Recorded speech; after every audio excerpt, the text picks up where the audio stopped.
Dr. Oburu Odinga, please accept the nation's most heartfelt condolences on this immense loss. Kenya stands with you in this moment of sorrow. We share in your inexpressible grief, but we also share in your pride for your husband, your father, your brother, and your kin who belonged not only to you, but also to us. Thank you for sharing him so generously with us as families and as a nation. Amolo may no longer walk with us, but his spirit lives within every Kenyan and every African. Such was the depth of his influence and impact that even in his absence, his presence endures. Fellow citizens, we gather here today not just to mourn the passing on of Baba, but celebrate his purpose, his vision, and his ideals.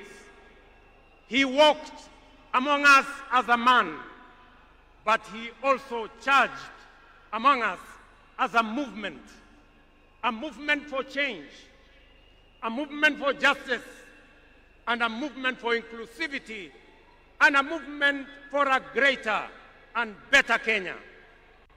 Allow me, fellow citizens, at this solemn moment, to also speak as an ordinary Kenyan, a father, a brother, and a fellow traveler in the journey of our nation's history.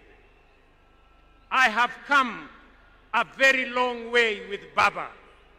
When I stood by him with the other Pentagon members at a defining moment in his and our nation's history, I neither knew that one day we would find ourselves on opposite sides, nor could I have imagined that years later he would stand by me, this time to steady the nation and to help anchor my leadership, culminating in the birth of the broad-based government. To you, Baba, I owe you, and I am truly and eternally grateful that our paths crossed and that we shared this journey together. We have been both collaborators and competitors, friends and rivals, but always patriotic Kenyans, united by a dream greater than ourselves, a dream bigger than any partisan divide, a dream of a united motherland called Kenya.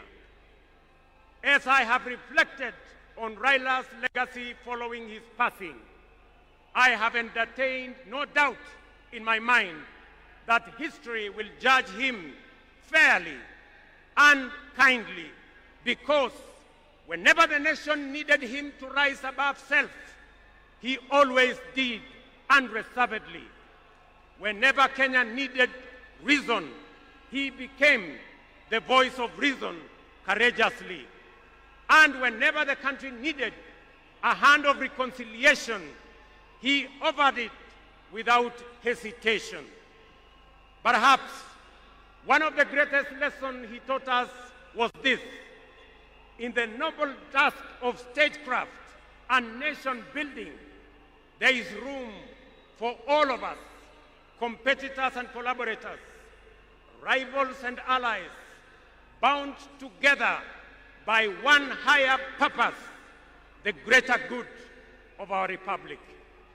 Fellow citizens, those who worked closely with the Honorable Raila Amolo Odinga know that he was irrevocably stubborn in his vision for a just, prosperous, and united Kenya, a nation where opportunity belonged to all and justice favors none.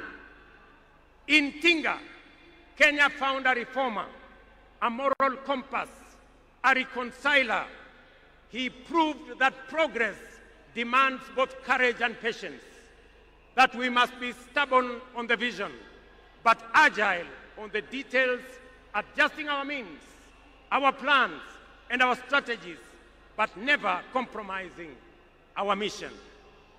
The gentleman we are bidding farewell today gave more to this country than most will ever. He endured years of imprisonment, exile, and political struggle for not the privilege of power, but for the principle of service. He bore the scars of his struggles with dignity and calm poise, and turned pain and suffering into purpose. Jacom was also at home in the humblest of homes and at ease on the grandest of global stages. His heart belonged to the people. He shared in their pain, rejoiced in their victories, and never lost faith in the people's goodness. Fellow monarchs, one of the Honorable Raila Odinga'S favorite songs was Jamaica, Farewell by Harry Belafonte, a melody of longing and gentle sorrow. He often broke into a dance and with a big smile sang, "Round the Bay of Mexico, where the sun shines day."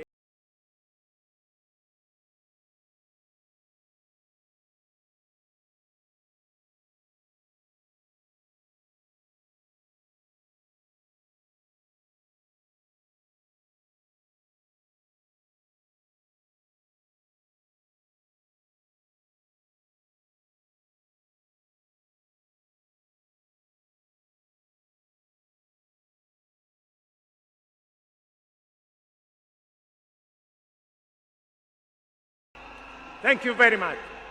Today, those words ring with profound meaning, significance, and impact. Our elder statesman, the Honorable Raila, is sailing on a ship, not to Jamaica, but to home beyond. He will not be back with us for many a day. He leaves behind many little girls and boys, not in Kingstown, but here in Nairobi, in Kisumu, in Mandera, in Vihiga, in Mombasa, in Kakamega, in Wajir, and in every village and valley across our land. Baba has finished his race. He has kept the faith. He has served his people and humanity. It is our solemn prayer to the Almighty God that the soil of the land which Honorable Raila so tirelessly served shall embrace him with grace, that the nation he sacrificed for shall eternally cherish his memory, and that the people for whom he fought for shall carry his dream forward. Ladies and gentlemen, fellow citizens, when a man of the stature of Baba, a towering patriot, a relentless reformer, a visionary statesman, and a selfless servant of the people departs from among us, when a mighty bongo tree falls among us, we are left in awe of a life so immense in purpose and impact. And in that quiet moment of both boundless gratitude and unfathomable grief, we are rightly bound to ask, from where shall another like him rise? Ladies and gentlemen, there was and there can only be one Raila Amolo Odinga, a man of great courage, a man that made sacrifices, and a man who had a big heart to forgive even when he was wrong. May the Almighty God comfort his family, and may the soul of the Right Honorable Raila Amolo Odinga rest in eternal peace. Asanteni sana na Mungu atubariki sisi zote, and God bless our great nation. Thank you very much, and I want to thank all